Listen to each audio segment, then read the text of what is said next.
Hi everyone, I'm Jack. Welcome to the official IslesDen YouTube channel. We're going to be doing a lot more Islanders post-game show and podcasting content for this upcoming season, so if you haven't already, please like and subscribe. You can also find my weekly podcast on Twitter at Isles House, co-hosted by myself at IslesDen, Ethan at EthanGSN, and Rocco at Pizza Sports Guy, all on Twitter. Thank you for joining me.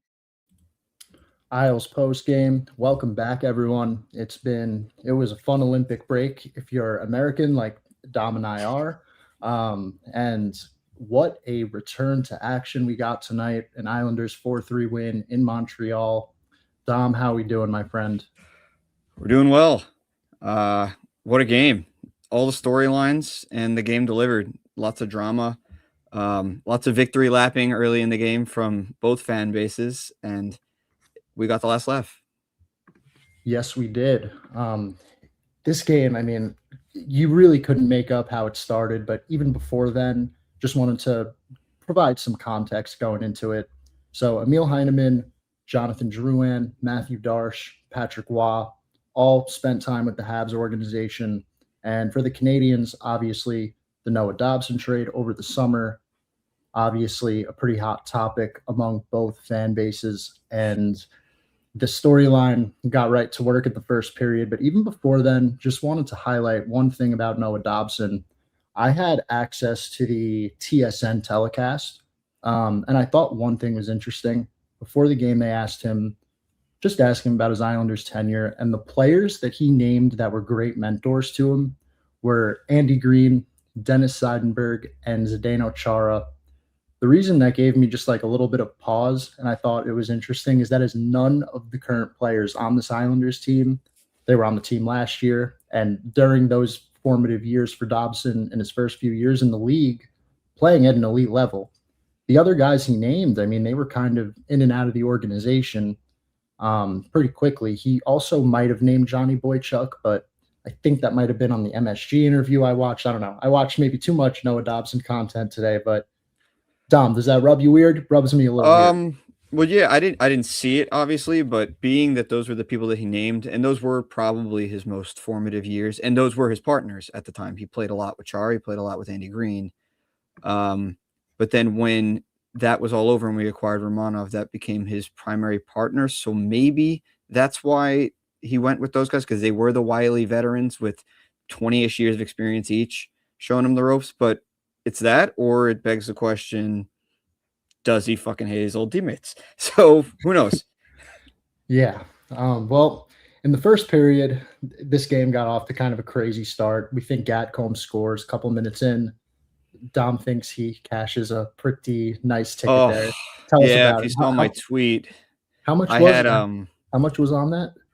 That was a $20. It was a no sweat bet, so I didn't lose any money, but it was a free bet. I had bet Casey Cizikas to score first every single game this season, and it took 58 games for him to score first, and it cashed for like $500. So I'm like, all right, got that one. I switched to Gatcombe, and I figured he's shooting 2% this year. He could not be more due. Scores the first goal.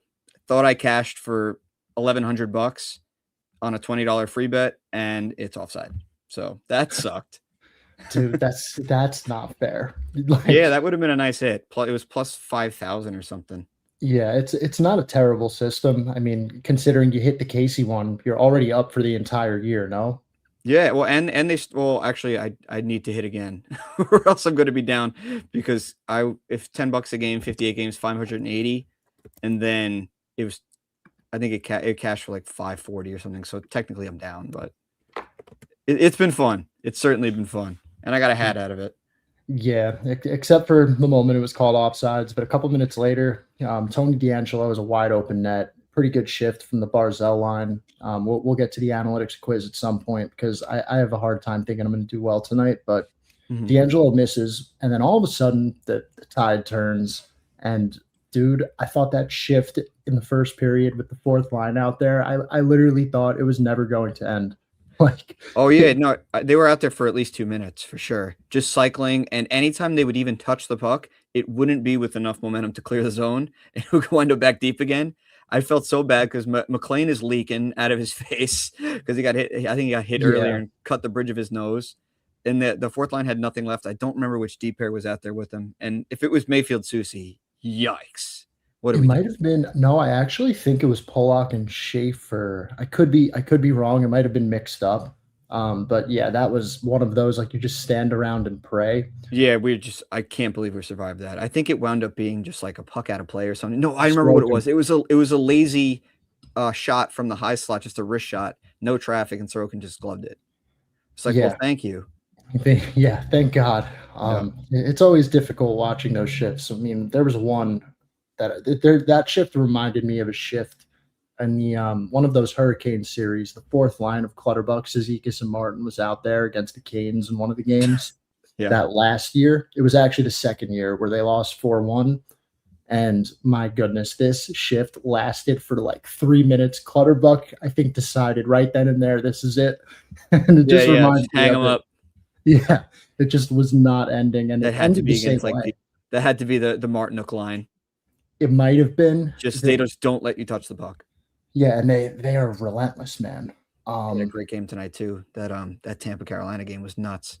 Yeah, I was checking around the scores. Second half of it back to back, still Tampa. What a performance! They lost, but too, right?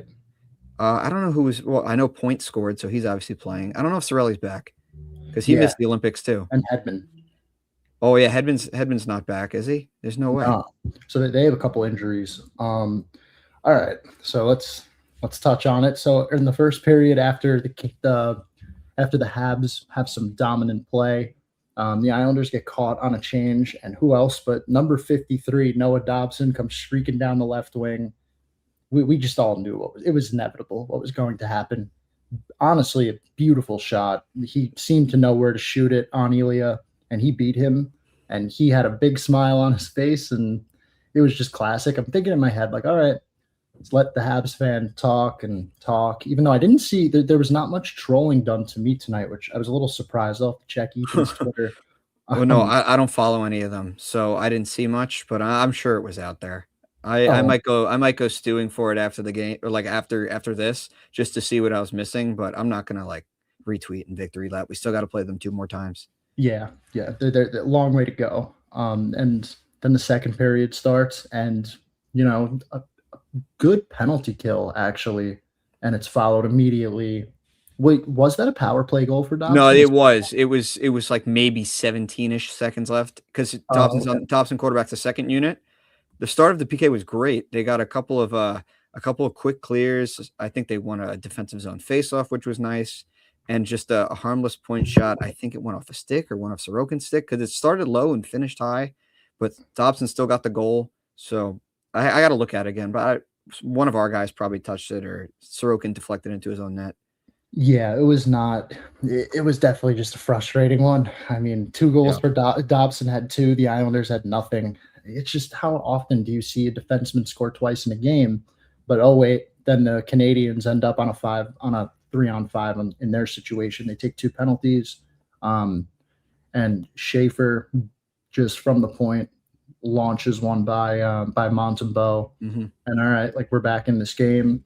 It's funny because that 5-on-3 started really poorly, just like just lost nonsense, standing around, just trying to feed extremely predictable one-timers for Horvat from the right circle.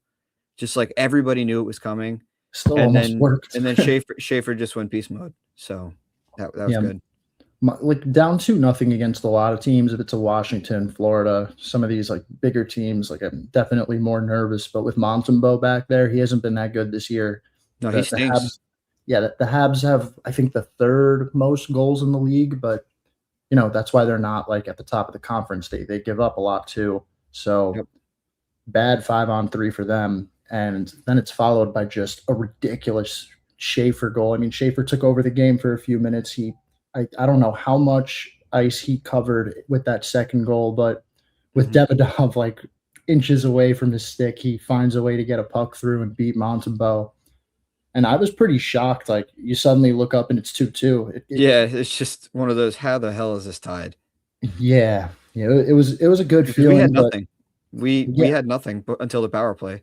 Like no offense being generated whatsoever. We got zone time, but then it would just be everything on the outside, and then eventually a turnover. it's not often where a game where a turning point in an Islanders game happens when they're on the power play and they actually convert it. So I was nervous with the 5-on-3 that like if we don't score here, this game's done. So they scored and it led to that, and then that took us to the intermission. And they come out in the third period. Holmstrom takes that was a bad offensive zone penalty, right? Like fair to say. That was the one on. Oh yeah, it was the forecheck on Dobson at the very start of the period. Yeah, that was the first one. Dobson had a couple looks at a hat trick. Man, that would have been a tough one to swallow. That would have been devastating. But yeah, they kill off that one. And I didn't think that they were getting dominated in the third. It's just it's tied at this point, so they're playing pretty safe both ways, back and forth. Not a lot of rush chances either way. A couple of cycled chances, but nothing super dangerous. A lot of dump-ins. I think there were a couple icings, but until I know where you're going now, so I'll let you take it. The McLean, they're in on the forecheck. The Habs, I think it was Gooley. They're a little bit of a mess in their own end. Carrier back there, like it just felt like they were going to steal it, and then McLean ends up taking a tripping minor. That was not ideal, and it looked like they were going to survive that one too. And then just some fluky. I mean, what the hell even happened on that play? Yeah, just nonsense, chaos. A broken stick, and then he got credited with that primary assist, but it didn't look like Demidov touched it. It just like trickled through Sorokin across the crease, and Caulfield has the easiest goal you've ever seen. So, yep. I honestly, at 5-on-5, I didn't find him to be super impressive. I don't know about you, Caulfield. You're talking about Demidov. No, Caulfield at 5-on-5. I didn't think he was great. I don't think he's ever particularly flashy 5-on-5, but Suzuki is so good. He is. He is such a driver. I had my doubts with Suzuki, and I thought he actually struggled a little bit in the Olympics, but he was terrific tonight, and he's a hell of a player. He is, yeah. I remember a few years ago, I had him ranked like very high on like some tier list. No, you were early on that. You called him a Premier 1C like 2 years ago. It was funny because you got a lot of shit for that. I liked his game, and it's kind of funny glazing a Habs player early back then. I would never do that now, but I do have respect for him. Slavkovsky, I thought looked fine too. I mean, he was impressive in the Olympics, but tonight he was okay. I mean, I agree. He wasn't overly noticeable tonight. He was noticeable on the power plays as well, because he does play. I'm pretty sure he plays down low. He plays below the goal line for the most part on the power play, but he's not super strong. There's no blazing speed. I don't know. He doesn't really stand out. Yeah. Not to disrespect him, but he's becoming a pretty good NHL player. Yeah, I'm with you on that. We'll get to some of their players that do. So it's 3-2, and it's time to try to find the equalizer. And it's kind of crazy to say that I have faith when the goalie's pulled. I don't like it. In past seasons, I've never had more confidence that they can tie a game late, and they just kept the puck in and kept the puck in. Eventually, there's one moment where the puck comes to Palat. He whiffs. He doesn't whiff. He might not even catch up to the puck in time, and it's a little bit frustrating that he goes back. He was fighting it today, Palat. Yeah, he went back and saved a goal, and then he waved off to the bench, and it's like, all right, yeah, go. The extra attacker comes on, and Holmstrom, right along the half wall, maybe at the point, finds Horvat, puts it on net, and just Lee makes a signature, makes his signature chest play. Or his elbow or whatever. Yeah, just being dirty in front. His 900th game, he ties the game with the goal he pulled.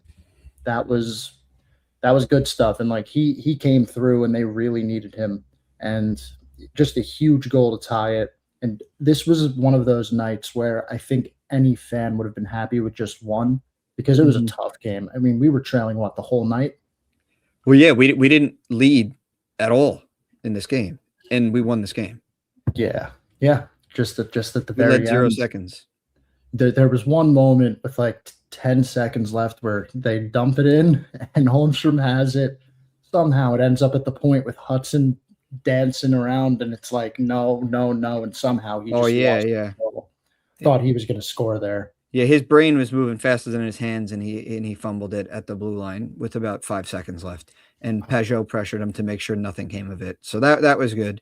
I want to give a little shout out to Cal Ritchie tonight. I think he tries to do stuff. I was texting Mike Leboff from Miles Anxiety throughout the game, and we were going back and forth, and I said, Cal Ritchie is a guy out there who's trying to do cool shit, but he's playing with people that have no interest in doing cool shit.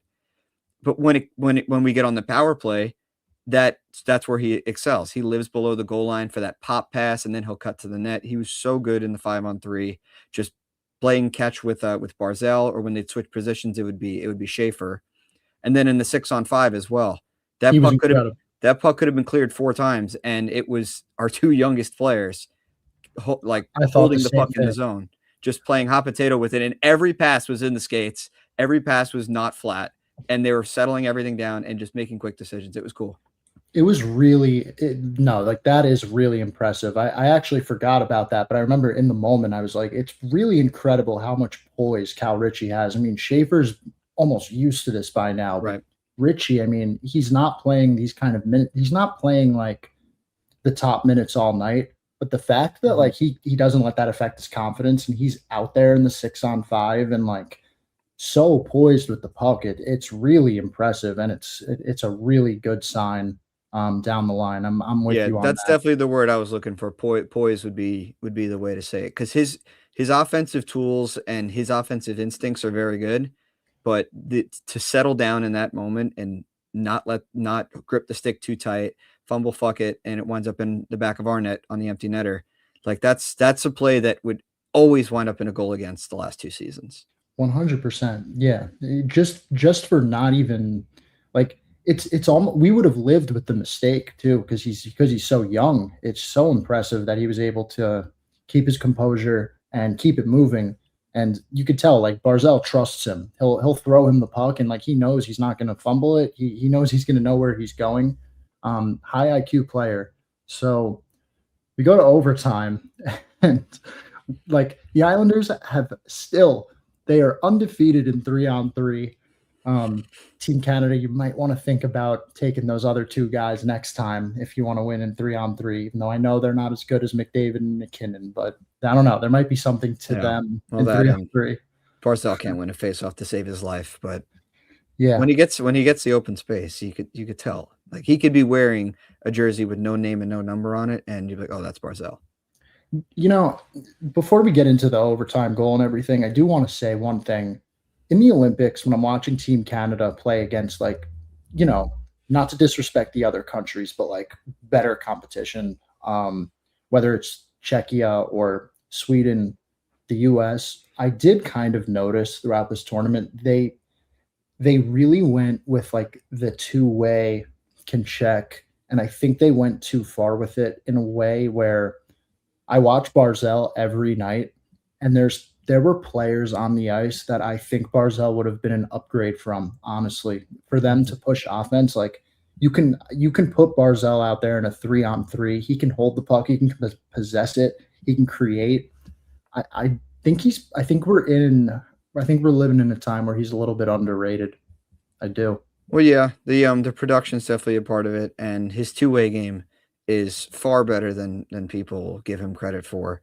I've been going to war about this for the last 2 days now on Islanders Twitter. I've seen it. And his defense is very underrated. And the best way to play defense in the modern NHL is to have the puck. They can't score if you have it. Yeah. So there's definitely some value in that. And I think he would have been helpful in the Olympics when a guy like, and especially because he's gotten so much experience on the wing now, I think he would have been pretty useful for Canada, specifically against the US. Yeah, no, I'm with you there. Like Wilson, Hagel, Jarvis, there's a lot of guys that I think he would have been like a massive upgrade for them. But moving on to the even Wilson, he would have been more useful than Tom Wilson. Yeah, it's not an NHL event. IIHF doesn't cater to Tom Wilson. I agree. That's the thing that kind of got It made lost. no sense. It would have been more useful to have him in the 4 Nations. You're right. I was thinking that before. Like I expected more skill and like more of that to be important. Like the IIHF rules, that they're way different. Some guy got thrown out of the tournament for a fight, even though it might have been the French guy. Yeah, whoever it is.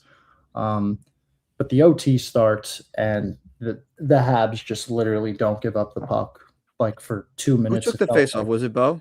it was Bo versus Deneau. Philip Deneau. Deneau, and Deneau could not have won it more clean. Oh yeah, it was ridiculous. That's pretty cool that they brought him back, and he's he's useful for them. That was a good win for him. Yeah, And great buy low player, and he knows the city, he knows the team.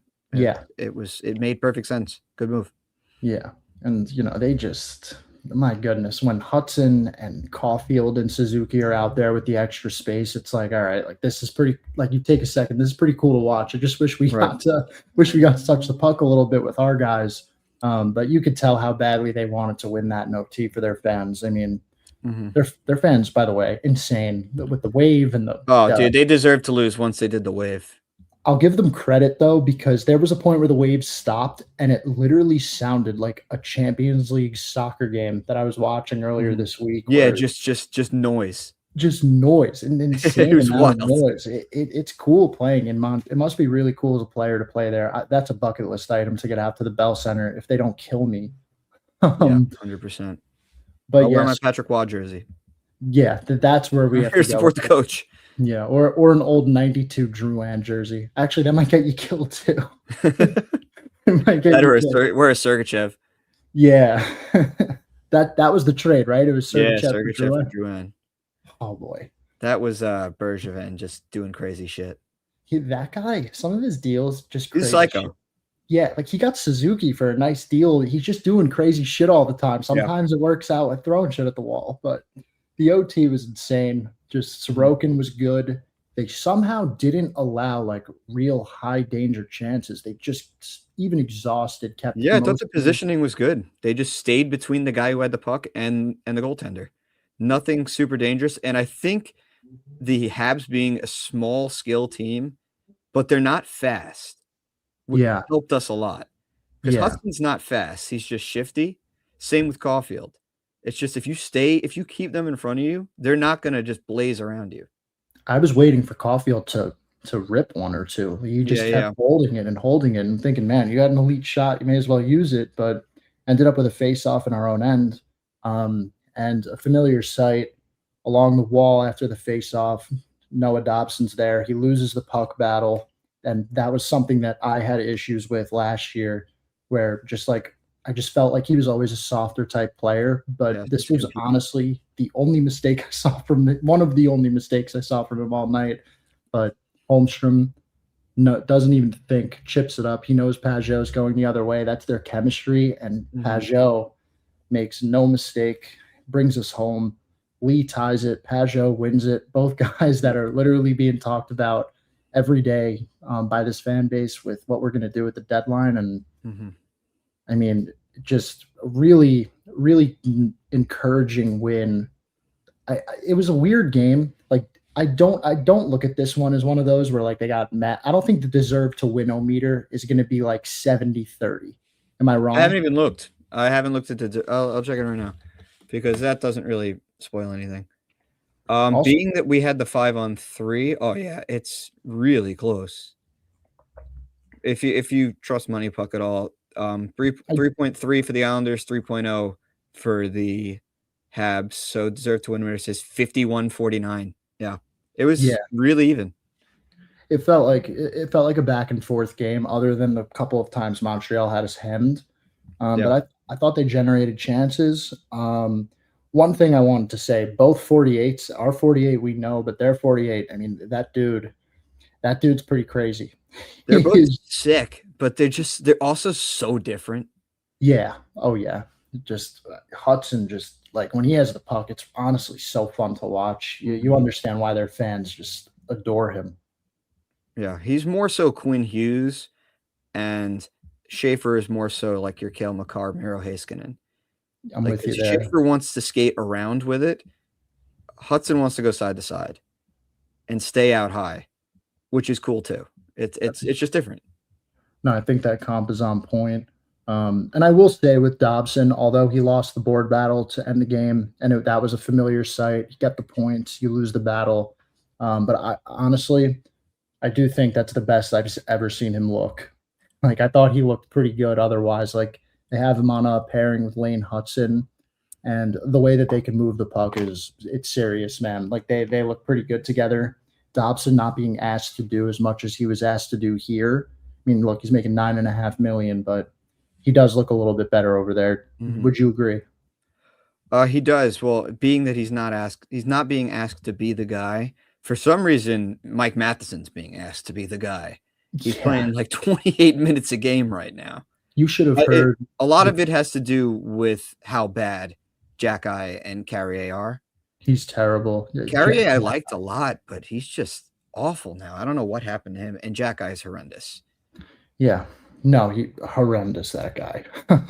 But Matheson, when he took the high sticking minor to put the Islanders on the 5-on-3, you should have heard the TSN telecast. They're like, this is awful. Matheson is the penalty killer. What are they going to do without Matheson? It's like, brother, if you're that worried about Matheson being in the penalty box, I don't know how far your team is going to go this season.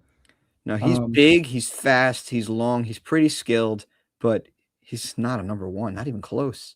No, no.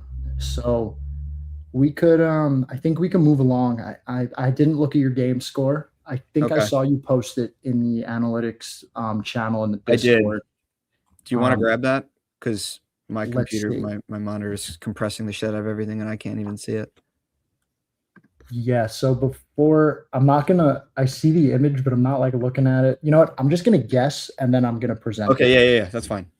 Okay. The Islanders' best line tonight, chance generation wise. There were some net front situations with Holmstrom and Pajot. Man, I can't think. Like, I'm going to say the worst line. No, because D'Angelo had that chance in the first. You know, the fourth line with the disallowed goal, did they get much to the net after that? I'm going to say they were the worst line. Yeah, they were the worst. They were bad. They did the thing where they just go out there and kill time. But they had that 2-minute shift against them where not a lot of dangerous chances were had for Montreal, but that's still always going to tank your game score. Yeah, they were the weakest of the four forward lines for sure. Yeah, the disallowed goal definitely can fog the image there. So and McLean didn't play again after the penalty. McLean played one shift in the third period, sat for the final 12 minutes. Gakholm got one more shift. I think Cizikas got two. Got it. Yeah, they didn't have a good night. The second worst line tonight, I'm gonna guess, is the Cal Ritchie line. The third, it would be the third best line. Yeah, that'd be right. Yeah. Okay. Drouin, Ritchie, and Heineman. So we're 2 for 2. Like they were fine. They basically broke even, like as far as XG goes and chance generation. Heineman was firing. He wanted one bad tonight. He did. He still can't pass to save his life. Yep. But he was letting it rip tonight. He had a couple of looks. It's frustrating. Like when he has the puck sometimes and they're trying to break out, it can get ugly quickly. He had a bad turnover. Yeah, he can't pass. Yeah. So the second best line I'm gonna say is the Barzell, Horvat, Palat line, and then the number one I'm gonna go with Simon, JG, and Lee. That's pretty much spot on. As far as expected goals percentage, it's pretty close. The Lee line got more XG because I think they had like 6 high danger chances. Well, Lee high danger chances. Yeah, the ones that we know won't go in. Yeah, they count as high danger. But yeah, those were the best lines. And I thought I took notes for like the first 5 minutes of the game. And when we were buzzing, it was the Lee Holmstrom Pajot line. Yeah, I think the break is really helpful for players like Pajot and Lee, who, playing 7 games in 10 nights at that stage of their careers. I think the same for Drouin, actually. Right. Like, it's a lot to ask. So I do expect them to look better, and they did tonight. They're coming off that Disney high. Yeah, and, that's the first game that this is the first show where I've gotten the 4 forward lines, like, spot on correct. Yeah, nailed it. Great job. The defensive pairs. So I think it's tough because D'Angelo and Schaefer played a decent amount together tonight, because we were pressing at the end, yeah. Yeah, they're awesome out there together. It's so fun to watch those two, right? It's fun. The worst pair, I'm going to go with Polak and Schaefer. It was actually Mayfield and Susie. They Why? just nothing happened while they're out there, and there was an extended shift in our own zone, and Susie I think turns it over in the neutral zone. I'm like, what the fuck is this guy doing? And I hop on Twitter and I see you saying Susie is legitimately the worst player or something like that. Just I'm like, all right, he saw it too. Listen, man, like I really try to not be negative on these guys. Like I try so hard to just be honest and optimistic. Yeah. But I watched Carson Soucy, I think 3 times tonight. Have time. Yes, I could name the 3 times. The one you just brought up. There was another one where he's behind his net. They're starting their breakout. He had the puck for like 10 seconds, and it's an icing. And then the third time was in the offensive zone. He has tell the me puck this at is the what I was thinking of. the one where he's at the point. Just Oh, he passed. the no look cross seam pass to the other team. Yeah, it's like, Dude, I texted Mike about that. That was so funny. I mean, I just witnessed Carson Soucy try a no look seam pass to Jonathan Drouin, but the puck went straight to the other team. What a disaster! What is this dude man. doing? It's just, yeah, it was not a pretty night for him. It's crazy because I've never felt so good about Scott Mayfield having the puck. Like when he has it, at least he could protect it. He'll usually find a guy crossing the middle and that's it, or he'll just get it deep. For some reason, Soucy with the puck is just one of the scariest sights right He now. just has zero offensive instincts, and he makes Scott Mayfield look like a premier puck mover. It's crazy, right? It's wild. I'm glad it's not just me because I usually get heat when I rip a player like that, especially one that the GM just trades for. It's always dicey because like fans want to rally around the new GM. Mhm. It's okay. Like not every player, he's not going to win every trade. I think judging a general manager off one trade is a mistake unless Right. it's something egregious. It's not like he gave up too much for him. It's not about the transaction. It's just about the player being so bad. It's He can defend. He could certainly defend. He could clear the net front. He could PK, but that's it. He can't skate. He can't pass. He has no offensive instincts. The goal he scored was the most hilarious thing I've ever seen, and I'm fine with it because it was against the Rangers. But yeah, of he's course. just this is a rental, and if it's not a rental, I lose all faith in Darche. I'm not gonna lie. I think Adam Boquist, with his puck moving skill, like I think he might be better than him, but he's also not a lefty. I get it, and I also know that we've seen Mayfield Boquist be horrendous. Yeah, so they're not going to go back to that. But I do think both players in the minors of Warren and George would Both definitely. better, yeah. I think they're both better. It just sucks because they don't trust them to play that much. They're younger guys, so this is what they're going to go with. Yeah, but at this point, I'd rather have Romanov. Yeah, dude.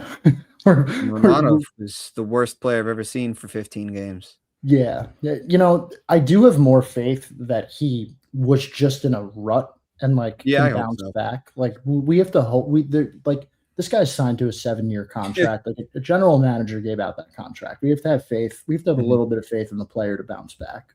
So we need to reconnect, me and you, when that contract ends and see where we are in life. Yeah, how much has changed in the duration of the Romanov contract? I honestly thought the same thing with those Engvall with that Engvall deal more than Mayfield. Like I from that day, I understood why they wanted to keep Mayfield. It was a great season he had just had. He was really important to that 2023 team. The Engvall one, that one, I was like, all right, dude, I don't know what you're doing. Yeah. But so the worst pair was Mayfield and Soucy. Second worst pair was Schaefer and Pollock. Is that right? And then Pelech and D'Angelo. I thought D'Angelo were great. Yeah, Pelech does some amazing shit that just like is so you really have to be paying attention to like the little things he does with his stick. I mean, there's some plays where he looks like he's totally beat and somehow he'll just find a way to win the puck. I love watching this guy. It's funny. There's a the website that guy does all 3 zones that tracks the microstats, and it's not all done yet, but he's tracked I think like 120 minutes of Adam Pelech, and obviously most of that is with D'Angelo, and probably some of it was even with Pollock at the start of the year. But guys don't even try to enter the zone on Pelech's side. because it's Unreal. basically a revolving door if you try to enter on D'Angelo's side, that they don't even challenge Pelech. Yeah, no, it's unreal. But yeah, he was great tonight. D'Angelo has still been solid. He picked up a point on one of the Schaefer goals, which is awesome to see. What a season for him. He's really made the most of this, and the vibes are really good. It's just you can't believe that this guy had the reputation of being a cancer for the last 8 years. you can't no Because it's so they funny. love him.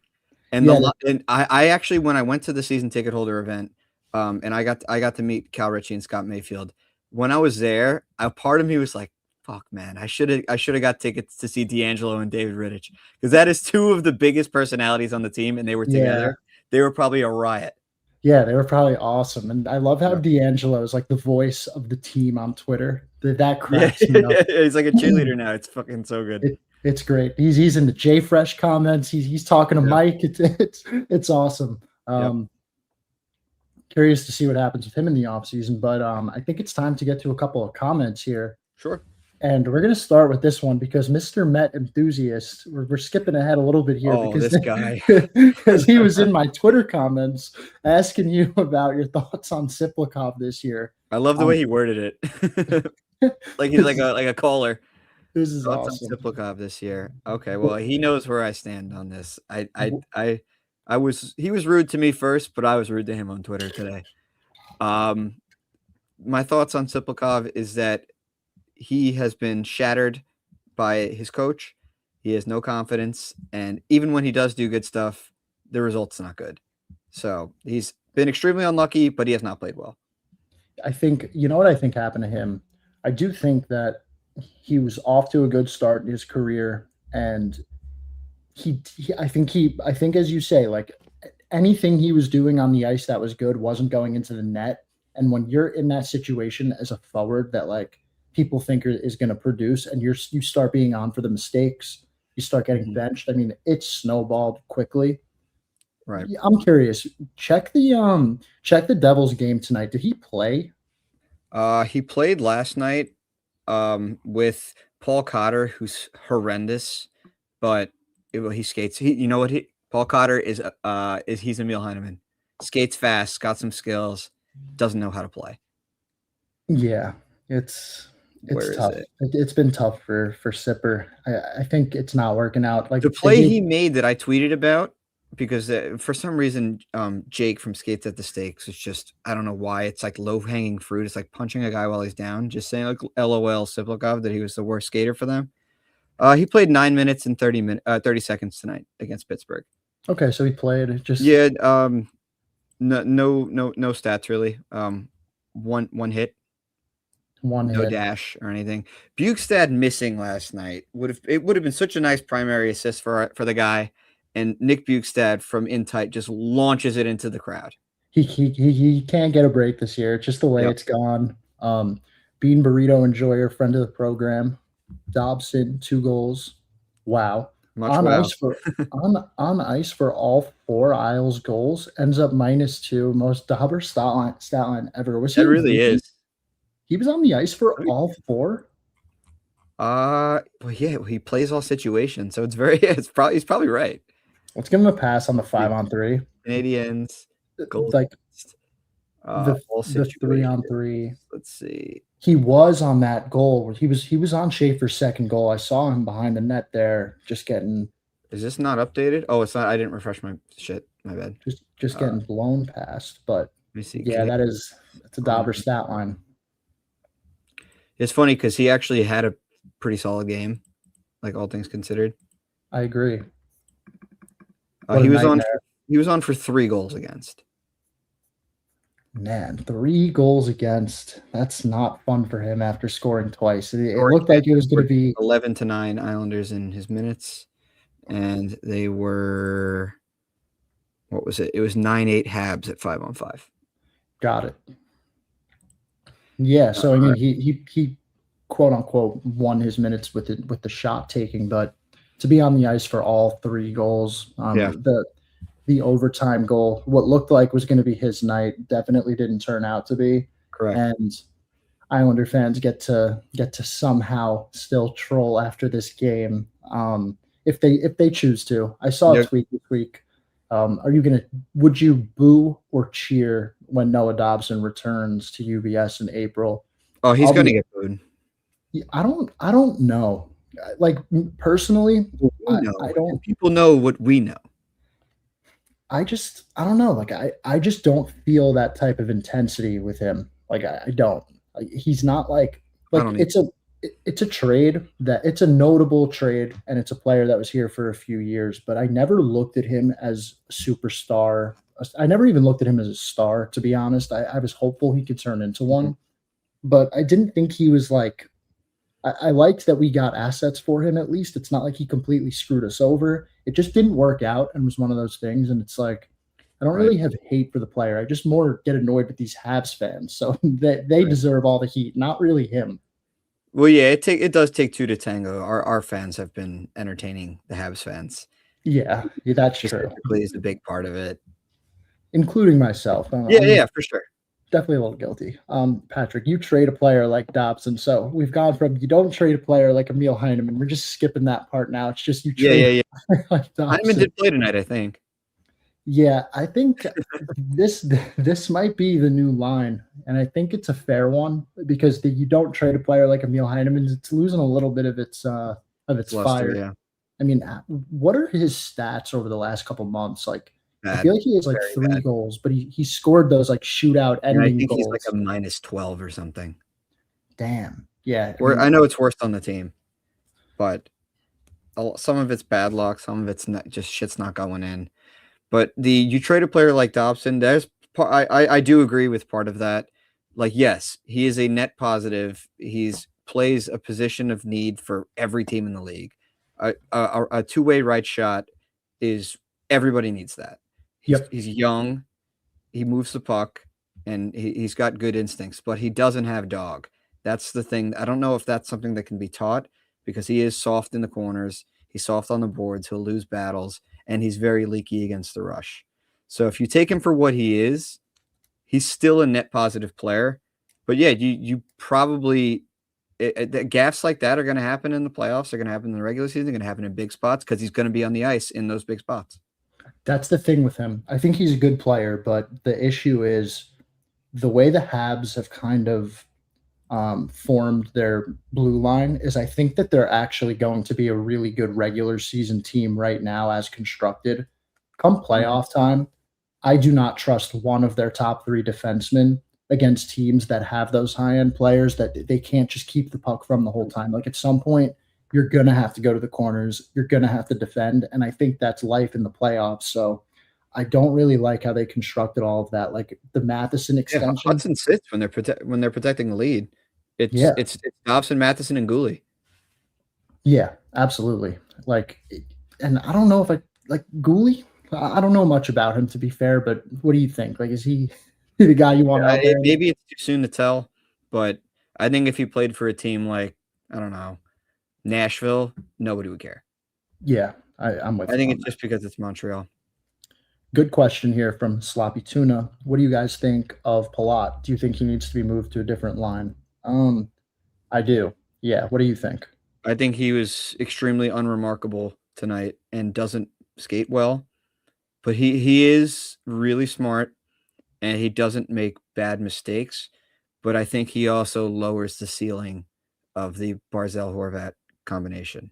I do too. Where he doesn't hurt them, but he certainly doesn't help them. And I like Palat. It's not like the Susie ad. Like, I genuinely see use for him. You see him break up plays. He's good defensively. Right. I agree with that. I'm just a little bit. I don't. And he'll win battles. He does win battles, but a lot of the time he doesn't get to the dump ins fast enough. Yeah, I like Palat though. I think he's like built for playoff hockey. You like take away the points. It's just the way he plays. Like, he scored a big goal against Canada in the at the Olympics. Like, I don't think that's a coincidence. Actually, it should be Holmstrom. They did have 7 players on the ice for that. Yeah, that was helpful. I think it should be Holmstrom. I mean, listen, that Pittsburgh game right before they went to break, Holmstrom did make the play. I didn't think Holmstrom had the best game. I also didn't think he had the worst game, considering how it ended. But yeah, Palat, I don't know. Like, how would you construct it? Who would you put with Barzell and Horvat? I don't know. I think if you want to make a proper top line with the tools to be, well, I don't know if you've noticed this.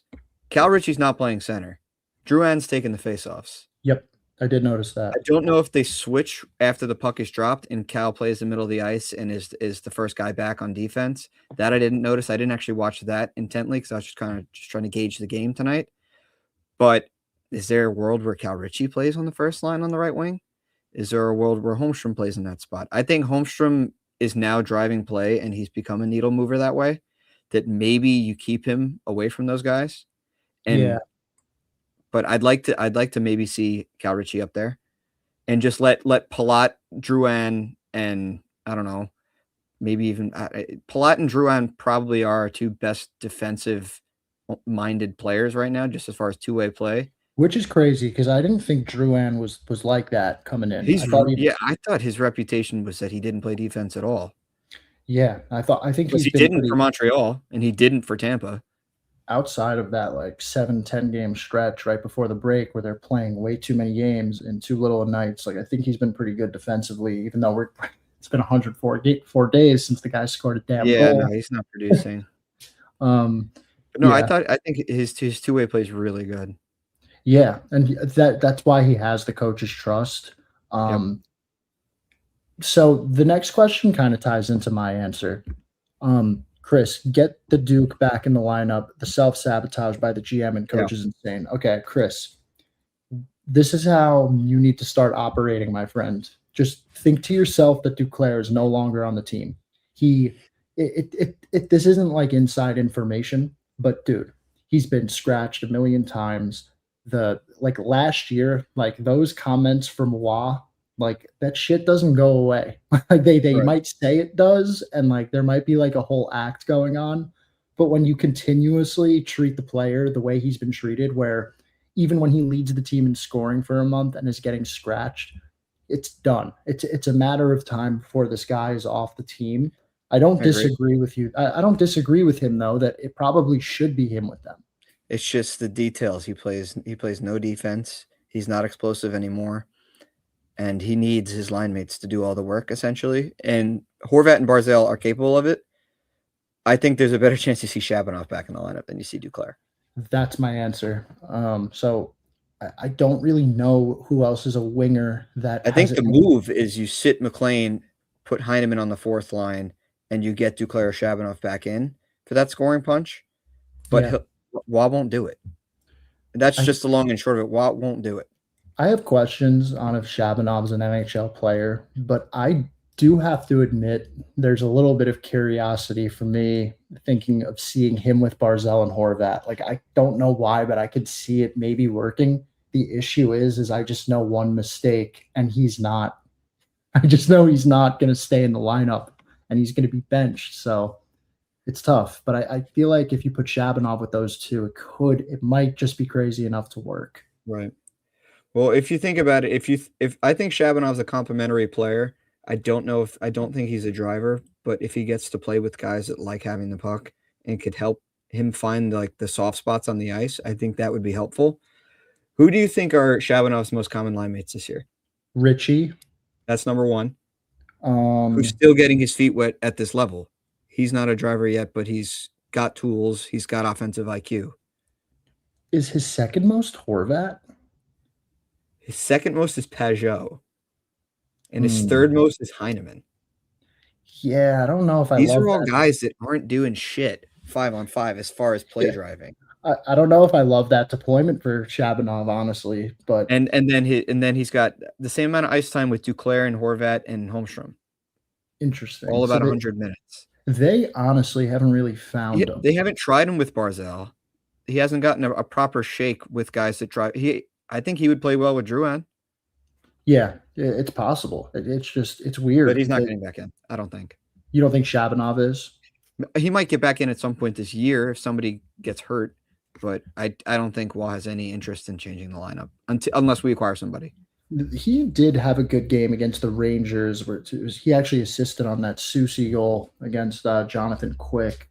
And Yeah. I thought like he's clearly trying to find a way to stay in the lineup, but I don't know. I think that it is more likely though that we see him before Duclair. Like for me, Duclair's off the team. Like that's where I'm at. Great question here from Mr. A Schiff. It'd be interesting to have seen Dobson and Schaefer on the same blue line if the Isles had re-signed Noah. I really agree because think about like what the pairs would be. You might I don't think they'd play together, but they wouldn't. I think Noah would play with Pelech and Schaefer would play with Pollock.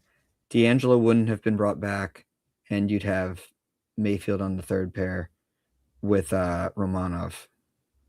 Yeah, and think about it. Like all of the question marks could have been held up a little bit better. But the thing is, I went into the season with a question. Do you think the Islanders are going to miss Dobson more or Nelson?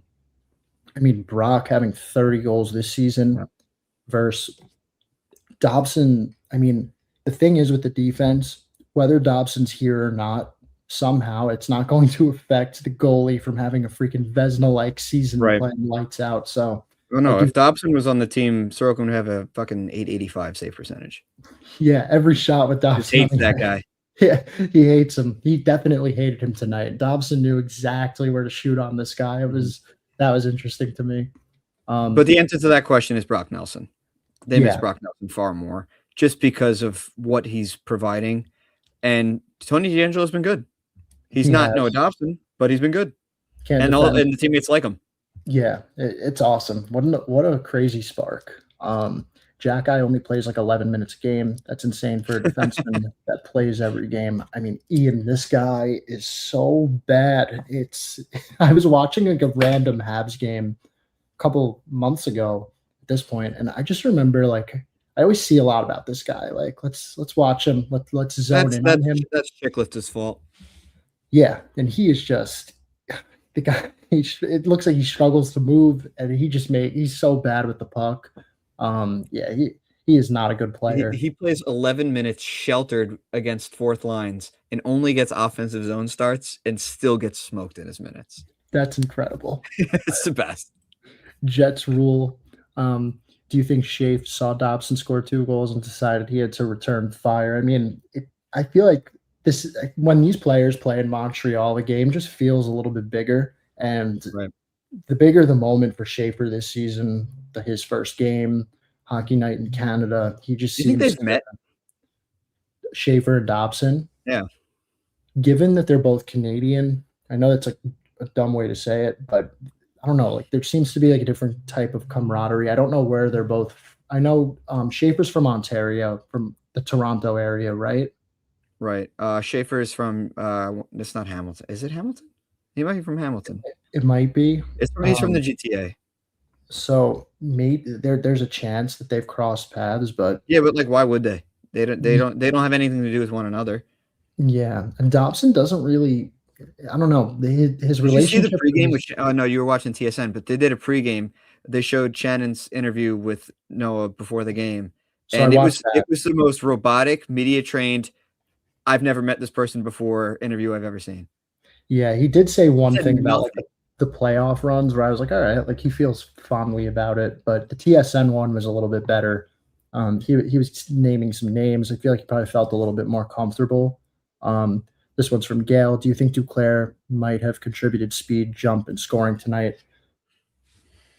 I do think he could have contributed scoring. Montreal is not a great defensive team, and there were a couple looks for Palat, but as I said before, Gail, I do not think Duclair is going to be on this team for. And he's not fast anymore, for the record, by the way.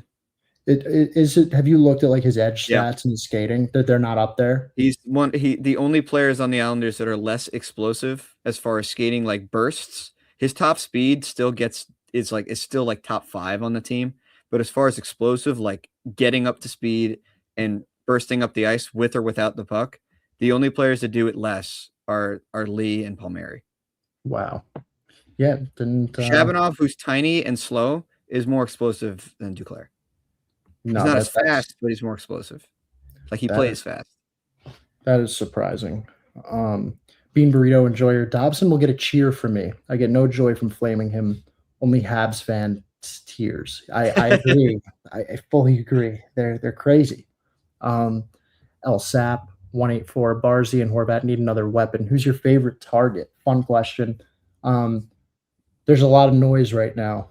So there's like the long term perfect buy here. I think is Kyrou, and now that they're back together, Barzal and Horvat, I said it. I have a tweet from 2023 or 4 where a Blues beat reporter that I followed for years. He works for the Athletic, Jeremy Rutherford. I think I'm almost positive that's his name. I know his last name's Rutherford, but he had an article on Kyrou after he signed his extension, and there was a feeling that he wasn't going to finish it, and that was years ago. And I said, I think this is like the perfect fit for Barzal and Horvat on the wing. And why would that answer change 2 years later? Yeah, no, it's a great that I think is the perfect fit as Yeah. far as what he provides, his two-way prowess, the buy low candidate, the contract's good, it's got term. We just made a trade with St. Louis this week, so obviously we can do business with them. I think that has to be the guy. If you're actually buying, that has to be the guy. Is there anyone else that stands out to you on the wing? Guys that move the needle. I don't think anybody wants rentals, but I love Blake Coleman. I think Blake Coleman's a great player. I do too. He's been on a he's won. He's old and he's got one more year after this one, but he's still a very useful top 6 winger. I have to admit, I look at him more as like middle 6, but I do think him and Backlund for Calgary this year have been awesome. And it's kind of funny. Right. Calgary just has a lot of like random good players this year. Like Anderson was traded. Uyghur's awesome. I've never seen a team like the Flames, because the hardest positions to find, I feel like, consistency in with are like right-handed defensemen. They start the year with Parekh, Anderson, Uyghur. They have Dustin Wolf in net. Like, how are they not good? But the forwards, it's because of the forwards. They can't score. Right? Yeah, they can't score. They can possess the puck. They could drive play. They deserve to win a meter team, honestly. They're like Ottawa in regards that they'll control the game, but Ottawa can score. They just can't get a save. Yeah. Calgary can't score. Yep. Yeah, Coronado.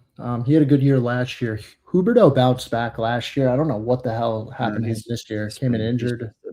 He's like a $4 million player that's making 11. Yeah.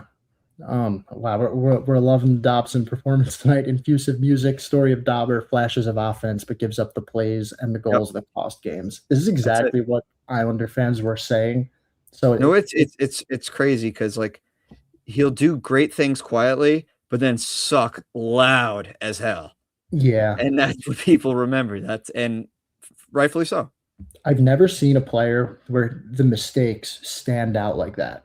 Not one. Like even D'Angelo, who's not good defensively, the mistakes sometimes don't stand out the way Dobson's do. And it's D'Angelo did have 2 own goals in the same game last year.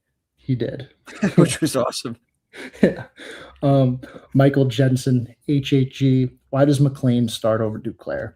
Okay, McLean starts over Duclair because our coach thinks that McLean is the new version of Clutterbuck, and Gatcomb is a mix of Clutterbuck and Martin, and Cizikas is all right. He's been pretty good this year. Old Cizikas. This is, they start the game tonight with those 3. I don't know. What would Duclair provide in a 4th line left wing spot with those 2 guys? Well, maybe he wants to switch it up a little bit, but yeah. I will say, like, the storyline of like this 4th line, like I'm a little bit tired of this. Like the identity of this team to me is Schaefer, Barzal, Horvat, Pelech, and Sorokin. Like that's the identity, not a 4th line that defends well and doesn't score that much and is physical and pretty good. But, it's a little bit exhausting to me for some reason. Like this season to me hasn't really been about all of like the things that like people like to prop up. Like we always talk about, this guy deserves coach of the year. Darche deserves the Jim Gregory. Like it's not like that. It's like Sorokin deserves the Vezina. Schaefer deserves the Calder. Barzal deserves more recognition, and Horvat is an Olympian now. Like it's really the players this season to me. Well, yeah, it's just a team in every aspect of the word. It's a good vibes team. It's been a clutch team. It's a team that's freaking 7-0 in 3-on-3 overtime, but Insane. basically a bang on 500 team in regulation. I think we're one game over 500 in regulation, but That's as a far as crazy stat. in hockey standings, I think we're like 9 games over 500. We are 33, 21, and 5. Unbelievable. 12 games over NHL 500. And with the Penguins winning tonight, that's a big win for this team because Who the played Blue 1C Jackets, for the Pens tonight? the Was it Malkin or Kindle? So Novak scored, Chinikov Oh, scored. Novak's the center too. Both He those hasn't played guys. center. Yeah. The Capitals won last night. They won 2 in a row. Columbus finally lost the game. Sucks for them that break. Yeah, that was pretty poorly timed. I do feel for them. Like that just sucks. And yeah, so Boston won. So the Islanders now are up 4 points with a game in hand on Washington. They're 1 point behind Pittsburgh. Columbus, they have a 4-point game against Saturday. That's a massive game in Columbus. You could really make things tough for them come the deadline. You win that game. Like 100%. that's Columbus's biggest game of the season. Can we do a fun one really quick? Hold on. Ready for this? Because we're not done bashing Arbor Jacka yet. Yeah. The five most common players he's played against this year: Dakota Joshua, Parker Kelly, Peyton Krebs, Ridley Gregg, and Mason Appleton. Oh my God. -5. That's so bad. You're getting worked by Appleton, dude. Like brutal. He stinks. No, that's not good. All right. So the FYI, Butch keeps calling Pellick the Lizard, but that is wrong. The boys call him Cobra. Love it. This is the last statement question. I low key want Stamkos. I think he works like for now. But for preference and like constructing a team, like if I'm playing NHL franchise mode, I'm 100% trading for Stamkos in there. Right. But what do you do when Paul Mary's back next year? That's true. And makes him redundant. I do wonder over the last couple months if Stamkos has actually been good at 5-on-5. I know last year he wasn't, and even the year before in Tampa he wasn't, but I don't know. I gotta check that actually. I want to know how he's moving too. Is he skating okay? Or is he just laboring? You know what? The skating speed. You know, it's a really dumb reason to not want Stamkos. It would drive me insane to see him wear a different jersey number. Oh, that's right. Yeah. He wouldn't be able to wear that here. And he can't even flip it and wear 19. Yeah, he can't do anything. So it'd be tough for Stammer to come over here. That might be enough for him to not want to play here. Yeah, it's already going to take a lot. I mean, I know he knows Darche. He wants to go back to Tampa. That's one thing. The on TSN, part of the reason I watched that telecast is because you get the insider trading segment, which is that Frege? Yeah, it wasn't. It was Pierre LeBrun. It was James Duthie, and Drager might have been on there. I mean, he's all over my Twitter for whatever reason. That guy sucks. He's fighting. He's been in it the last little bit. Stamkos, the third most explosive skater as far as forwards for Nashville. Only Michael McCarron and Eric Howla are more explosive than Steven Stamkos at the ripe age of 34, 35. I don't know how old he is. Yeah, so Marchessault is slow. Yeah, he's awful, untouchable. But with Stamkos, like, it would be an exciting ad. I won't lie, but I don't see it. I would try to think more on the Kyrou side, younger. There's just more long term to it. But that we're over an hour. Fun game, fun discussion. But I think that does it tonight. Yeah, great game. Thank you for coming on, my friend. And we will see you guys next time. Not sure if I'm doing this on Saturday, but we'll be back at some point. We'll be back. We got a blitz coming up. There's going to be a lot of games and a lot of nights, and we look forward to it. Thanks, guys. Take it easy.